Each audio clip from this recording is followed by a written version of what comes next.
Purus ir minkštas kaip debesėlis, tavo vaikystės apkepas, pati geriausia idėja šeštadienio rytui. Šitą apkepą pagaminsi iš liesos varškės, dar reikės manų, cukraus, druskos, kiaušinių, pieno ir truputėlio kantrybės. Į dubenį suberk manus, druską, cukrų ir viską užpilk verdančiu pienu.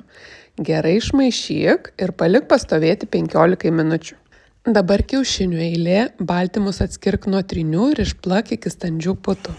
Išbrinkusius manus dar kartą pertrink rankinę trintuve, kad neliktų mažiausių grumuliukų.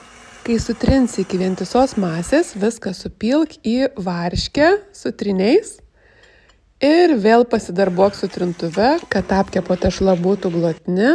Tada atėjo eilė baltymam, juos sukrėsk į dubenį, viską išmaišyk šluotele.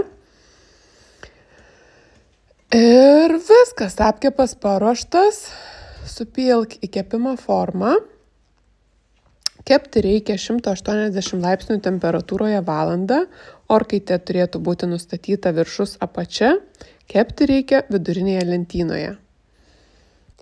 Kai apkepas iškeps, jį išimkite ir leiskite pastovėti apie 10 minučių, kad šiek tiek atvėstų. Tada galima pjaustyti, neišsigąskit, jeigu apkepas pakils ir šiek tiek sukris. Tai visiškai normalus procesas, jis vis tiek liks purus kaip debesėlis, tirpstantis burnoj ir primenantis vaikystę. Ir netgi atšalęs jisai labai skanus. Ir žinokit, ta uogienė čia buvo visai nereikalinga, skonis tikrai geras ir be jokių priedų. Skanaus ir pasidalink receptu su draugais.